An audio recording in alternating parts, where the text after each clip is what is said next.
C'est la saison de la consécration pour Tine De Kenny. Contre toute attente, l'attaquante des Mauves a coiffé l'archi-favorite Tessa Woolard sur la ligne d'arrivée.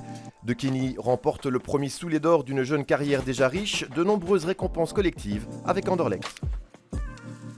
Je suis très heureuse car je pense que c'est un prix significatif sur le plan individuel. Je suis consciente du fait que sans l'aide de l'équipe et du collectif ici à Anderlecht, cela n'aurait pas été possible. Remporter ce soulier d'or, c'est un rêve qui se réalise et j'en suis fière. Avec seulement 39 points d'écart entre les deux joueuses, la bataille a été rude avec Tessa Woolard, l'ex-joueuse de Manchester City, privée d'un 4e soulier d'or en 5 ans par De Kenny cette saison. Sur la 3e place du podium, on trouve une autre Anderlechtoise, l'internationale de 22 ans, Cassandra Misipo.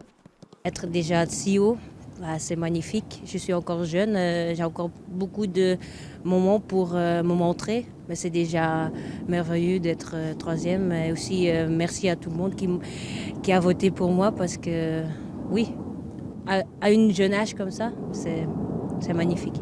Anderlecht a placé 4 de ses joueuses dans le top 5, un classement final qui fait forcément la fierté de son entraîneur. C'est la première fois en plus qu'il y a une fille qui joue en Belgique, qui a le soulier d'or. Ça, c'est quelque chose que je demande déjà depuis plusieurs années. Je dis, chez les hommes, c'est comme ça. Si on ne faisait pas ça chez les hommes, ce serait toujours un joueur de l'étranger. Je pense à Eden ou à Kevin qui aurait le soulier. Ici, non. On a dit que ça devait être en Belgique. Chez les filles, c'est pas encore comme ça. Mais bon, cette année-ci, c'est comme ça. C'est une joueuse qui joue en Belgique et en plus à Anderlecht qui a eu la chance qui mérite de gagner le soulier.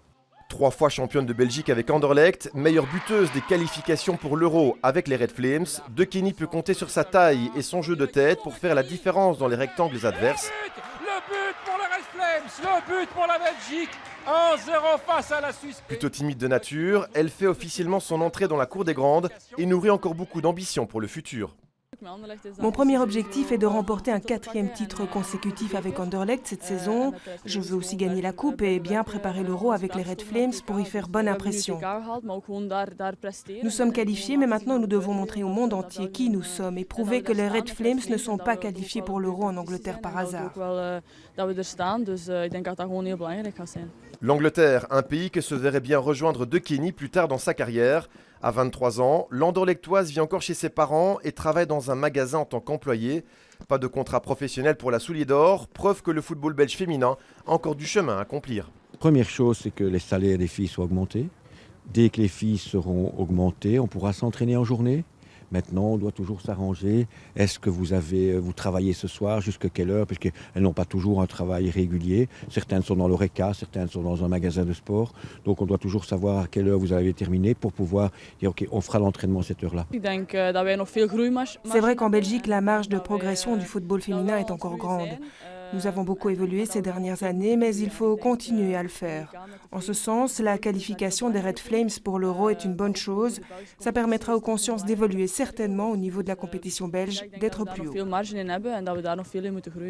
L'Euro n'étant programmé qu'en 2022, la compétition féminine peut compter d'ici là sur Anderlecht et ses internationales pour élever le niveau. Tu peux shooter dedans ?